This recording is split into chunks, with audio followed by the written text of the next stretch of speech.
कहानी की शुरुआत होती है क्ले नाम के एक आदमी से, जो द बी हाइव नाम की एक खुफिया स्पेशल फोर्सेस यूनिट का मेंबर हुआ करता था। ये खुफिया ग्रुप अमेरिकन सरकार के लिए ऐसे खास केसेस पर काम करते थे जिनके बारे में आम डिपार्टमेंट्स को भी कोई खबर नहीं थी। खैर, जब क्ले ने बी हाइव ग्रुप छोड़ा तो वो असलियत में बी कीपर बनकर आम जिंदगी जीने लगा। उसने मिसिस पार्कर नाम की एक बूढ़ी औरत का गैरेज रेंट पर ले लिया और वहीं पर मधुमक्खियां पाल कर शहद निकालने का काम शुरू किया। मिसिस पार्कर एक रिटायर्ड स्कूल टीचर थी जो अकेली रहा करती थी और अब वो एक चैरिटी ऑर्गेनाइजेशन के लिए काम करती थी जो जरूरतमंद महिलाओं और बच्चों की मदद करती थी। वो क्ले को अपना गैरेज रेंट पर देकर काफी ज्यादा खुश थी क्योंकि क्ले काफी अच्छे दिल का इंसान था। एक दिन काम खत्म होने के बाद मिसिस पार्कर ने क्ले को रात को डिनर के लिए बुलाया। इसके बाद जब वो अपने लैपटॉप पर काम कर रही थी तो अचानक उसे एक वायरस नोटिफिकेशन आई जिसके मुताबिक उसकी हार्ड ड्राइव में वायरस आ गया था। वहाँ पर एक फोन नंबर भी था जिस पर फोन करके वो अपना डाटा गायब होने से बचा सकती थी। अब मिसिस पार्कर ने बिना समय गवाए उस नंबर पर कॉल किया और वो फोन सीधा एक साइबर अपराधी गिरोह को जा लगा। ये गुंडे एंटीवायरस कंपनी के भेस में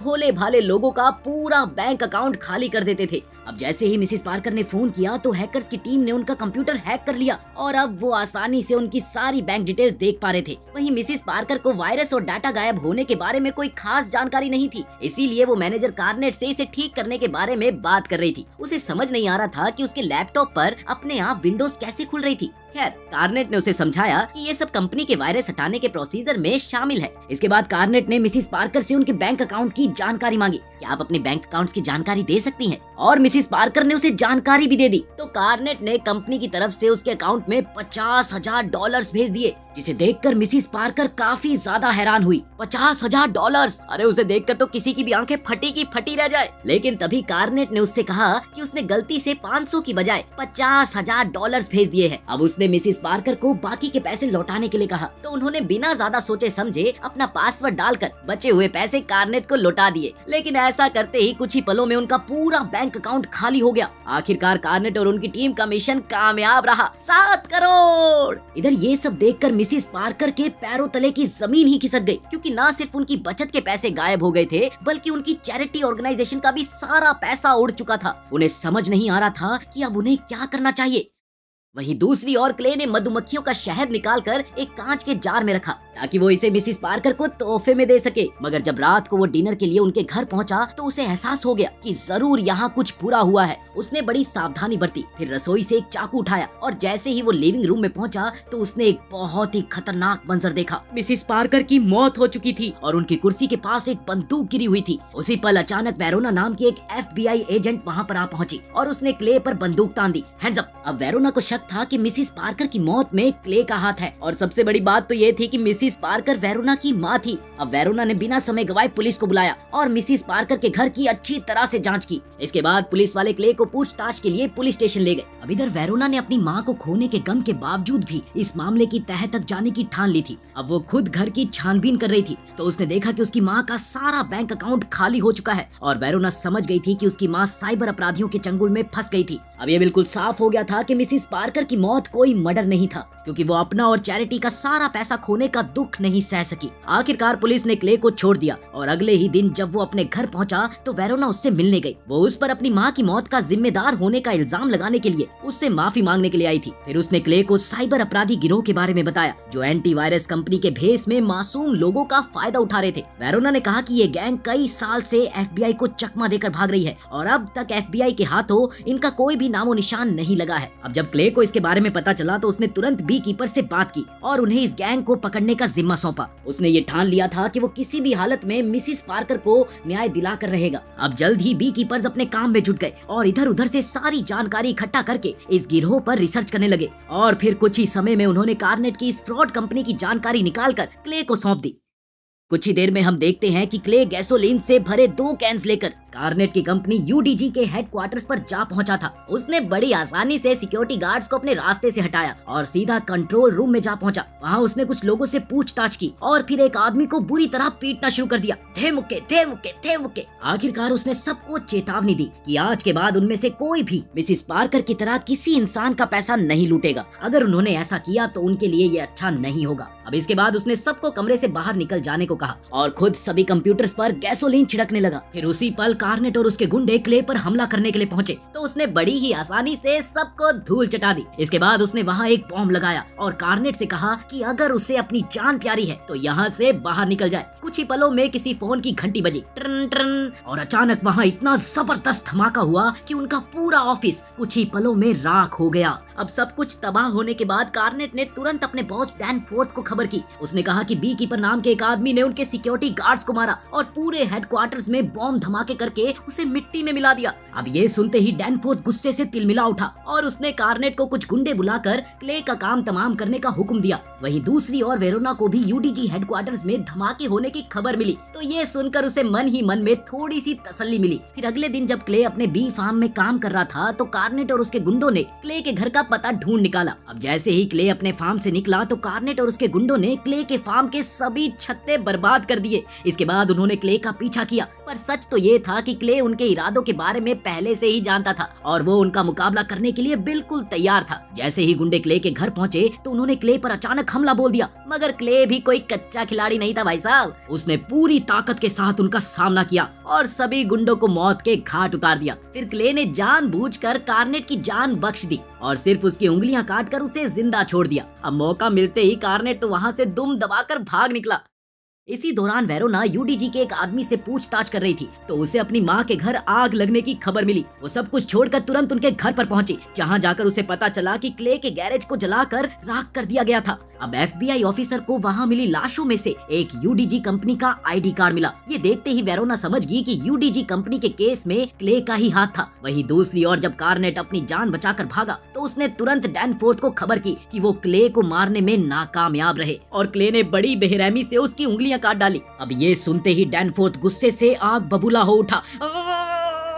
उसे समझ आ गया था कि क्ले कोई मामूली आदमी नहीं है। अब उसी समय अचानक क्ले कार्नेट के सामने आ गया और उस पर हमला बोल दिया। क्ले ने उसे बेल्ट से बांधकर अपनी गाड़ी के बम्पर से बांध दिया और गाड़ी चला दी जो कार्नेट को लेकर सीधा पानी में जा गिरी। इधर इस सब के दौरान डैनफोर्थ अब भी फोन पर था। तब क्ले ने कार्नेट का फोन उठाकर डैनफोर्थ से कहा कि वो तैयार रहे क्योंकि जल्द ही वो हिसाब बराबर करने के लिए उस तक पहुंचने वाला है। उधर हम देखते हैं कि वेरोना और उसका साथी मैट यूएसए सरकार के डेटाबेसेस में से क्ले की असलियत की जानकारी निकालने की कोशिश में लगे हुए थे लेकिन काफी समय बाद भी उनके हाथ में कुछ नहीं लगा। तब वेरोना ने हिसाब लगाया कि शायद वो किसी खुफिया सरकारी ऑर्गेनाइजेशन का हिस्सा रहा होगा जहां उसकी खास ट्रेनिंग हुई होगी। शायद इस ऑर्गेनाइजेशन के बारे में एफबीआई को भी कोई जानकारी ना हो। इसके कुछ ही देर बाद वेरोना को खबर मिली कि यूडीजी के मैनेजर कार्नेट की लाश पानी में क्ले की गाड़ी से बंधी हुई मिली है। अब इधर डैनफोर्थ वेलेस नाम के एक आदमी से मिला जो पहले CIA का मेंबर था। असल में डैनफोर्थ की माँ जेसिका यूएसए की नई प्रेसिडेंट बनी थी और वेलेस उनके कहने पर डैनफोर्थ की सुरक्षा कर रहा था। अब जब वेलेस को पता चला कि बी कीपर नाम का कोई आदमी डैनफोर्थ के पीछे पड़ गया है तो वो तुरंत अपने काम पर लग गया।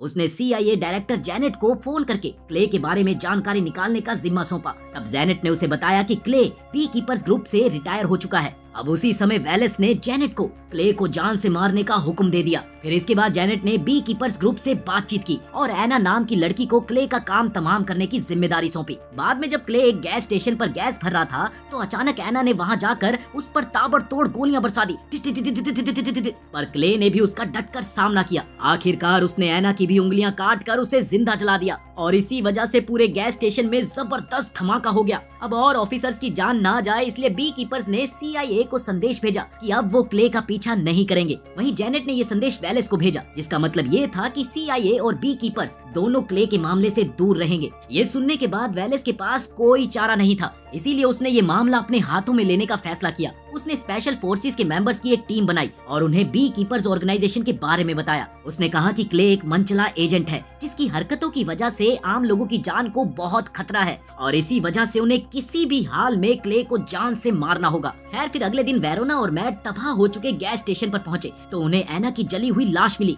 ऐसा लग रहा था कि एना किसी खुफिया सरकारी ऑर्गेनाइजेशन का हिस्सा थी मगर वेरोना ये नहीं जानती थी कि वो क्ले को मारने क्यों आई थी। वहीं दूसरी ओर क्ले ने एना की कटी हुई उंगलियों की मदद से उसके घर का लॉक खोला और उसका कंप्यूटर हैक कर लिया। फिर उसने कार्नेट के फोन का सिग्नल ट्राई किया और जल्द ही उसने डैनफोर्थ की लोकेशन का भी पता लगा लिया। इसके बाद उसने एना के घर से कई हथियार और बॉम्ब इकट्ठे किए और अपने मिशन के लिए निकल पड़ा। वहीं दूसरी ओर वेलेस की स्पेशल फोर्सेस की टीम क्ले को मार गिराने के इरादे से डैनफोर्थ की बिल्डिंग में पहुंच चुकी थी। बिल्डिंग के बाहर स्वाट टीम को तैनात किया गया था क्योंकि वो जानते थे कि क्ले बिल्डिंग में हमला करने जरूर आएगा। मगर वेलेस और उसकी स्पेशल फोर्स ने बिल्डिंग में काम कर रहे लोगों को अंदर ही रखा जैसे कुछ हुआ ही ना हो। इस बिल्डिंग में NSU कंपनी का काम चल रहा था जो UDG की तरह ही आम लोगों का पैसा चुराते थे। कुछ ही देर में क्ले बिल्डिंग के बाहर आ पहुंचा और बिना समय गवाए स्वॉट टीम पर हमला बोल दिया। वो इतना जबरदस्त फाइटर था कि स्वॉट टीम का कोई आदमी उसके सामने टिक ही नहीं सका। आखिरकार वो बिल्डिंग के अंदर घुस गया और बड़ी आसानी से वहां काम करने वाले लोगों में मिल गया। पर जल्द ही एक स्पेशल फोर्सेस मेंबर ने उसे पहचान लिया और उस पर हमला बोल दिया। जल्द ही सभी ऑफिसर्स ने क्ले को ढूंढकर उस पर गोलीबारी शुरू कर दी, पर क्ले ने अपनी स्किल्स की बदौलत एक एक करके सबको मौत के घाट उतार दिया। इसके बाद क्ले ने NSU के मैनेजर रिको पर इस कंपनी के मालिक की जानकारी देने का दबाव बनाया। बता कौन है मालिक? रिको काफी घबराया हुआ था और उसने कहा कि इस कंपनी का मालिक बहुत ताकतवर आदमी है जिसका कानून भी कुछ नहीं बिगाड़ सकता। लेकिन इस पर क्ले ने कहा कि कोई भी आदमी इतना ताकतवर नहीं है जो उसके सामने टिक सके। क्ले ने ये ऐलान किया कि वो आम लोगों के साथ ऐसे घिनौने अपराध करने वाले आदमियों को जिंदा नहीं छोड़ेगा। आखिरकार रिको ने अपनी जान बचाने के लिए अपने मालिक का नाम पता बता ही दिया। लेकिन उसी समय वेरोना और उसकी टीम ने वहां आकर क्ले पर हथियार तान दिए, पर इस बार भी क्ले बच निकलने में कामयाब रहा। खैर फिर जल्द ही वेरोना और मैट को पता चला कि UDG और NSU जैसी कंपनीज जो आम लोगों का पैसा चुराती है उनका मालिक US प्रेसिडेंट का बेटा डैनफोर्थ ही है। अब वेरोना को एहसास हुआ कि क्ले की वजह से सिर्फ डैनफोर्थ ही नहीं बल्कि US प्रेसिडेंट जेसिका को भी जान का खतरा है। अब इसकी खबर मिलते ही डेप्यूटी डायरेक्टर प्रिग ने वेरोना और मैट को क्ले को पकड़कर लाने की जिम्मेदारी सौंपी और वहीं स्वैट टीम ने प्रेसिडेंट और उनके परिवार की सुरक्षा बढ़ा दी। फिर अगले दिन वेरोना और मैट सिक्योरिटी सर्विस एजेंट्स के साथ US प्रेसिडेंट और उनके बेटे को सुरक्षा देने के लिए पहुंचे। आज वो बीच किनारे अपने बंगलों में एक चैरिटी प्रोग्राम करने वाले थे। अब FBI और खुफिया सिक्योरिटी सर्विस के वहां होने के बावजूद भी वेलेस डैनफोर्थ की सुरक्षा के लिए चिंता में था। अब इसी वजह से उसने कुछ महान फाइटर्स की टीम को बुलाया जिनका कैप्टन था लजारस। लजारस ने बताया कि वो पहले भी एक बी कीपर को मार चुका है और इस लड़ाई में उसकी एक टांग कट गई थी। वहीं दूसरी ओर हम देखते हैं कि क्ले ने बड़ी आसानी से एक ड्रेनेज सुरंग के जरिए ट्रक के नीचे छिपकर वो डैनफोर्थ के बंगले में घुस आया था। जल्दी उसने एक स्वॉट ऑफिसर को मार डाला और फिर सभी गाड़ियों में बॉम्ब्स लगाकर अपना भेस बदल लिया और इस वजह से वो बड़ी आसानी से चैरिटी प्रोग्राम के लोगों में घुल मिल गया। उधर प्रेग ने प्रेसिडेंट जेसिका को खबर दी कि आम लोगों के साथ फ्रॉड कर रही कंपनीज का मालिक उनका बेटा डैनफोर्थ ही है। फिर जेसिका का माथा थनका और जेसिका को एहसास हुआ कि उसके कैंपेन का सारा पैसा भी इसी गैर कानूनी तरीके से आया था। अब ये सब कुछ जानकर तो वो गुस्से से लाल पीली हो गई। इसी दौरान वेरोना ने प्रोग्राम में क्ले को पहचान लिया और स्वॉट टीम को उसे पकड़ने का हुक्म दिया। अब जल्द ही स्वॉट टीम ने उसे बंदूक की नोक पर गिरफ्तार करने की कोशिश की तो क्ले हार मानकर अपने घुटनों पर बैठ गया। मगर सच तो ये था कि ये भी उसके प्लान का एक हिस्सा था क्योंकि उसी समय उसने चुपके से खुफिया एजेंट्स के सभी ट्रक्स में धमाके कर दिए और अचानक सभी ऑफिसर्स पर हमला करके डैनफोर्थ की जान लेने के लिए निकल पड़ा। उधर ऑफिस में जब जेसिका को अपने बेटे की काली करतूतों की खबर मिली तो उसने डैनफोर्थ की सच्चाई क्ले और पूरी दुनिया के सामने लाने का फैसला किया ताकि उन मासूम लोगों को न्याय मिल सके। अब इधर क्ले बिल्डिंग में घुसकर सीक्रेट एजेंट्स और वेलेस के गुंडों को बेरहमी से पीट रहा था। कुछ ही समय में वो प्रेसिडेंट के हॉल में पहुंच गया जहां पर लजारस और उसकी भयंकर हाथापाई हुई, पर क्ले इसमें भी जीत गया और अब वो प्रेसिडेंट के कमरे की ओर बढ़ा। तभी अचानक वेलेस उसके सामने आ गया। वो उसे डैनफोर्थ को मारने से रोकना चाहता था पर क्ले ने उसकी एक न सुनी बल्कि बदले में उसकी उंगलियां तोड़ डाली। भाई इसे दूसरों की उंगलियों से बड़ा प्यार है। खैर उधर प्रेसिडेंट के ऑफिस में डैनफोर्थ बेहद परेशान हो चुका था क्योंकि उसकी माँ पूरी दुनिया के सामने उसके काले धंधों का खुलासा करने वाली थी। अचानक डैनफोर्थ के सर पर भूत सवार हो गया और उसने एक बंदूक निकालकर प्रिग को गोली मार दी।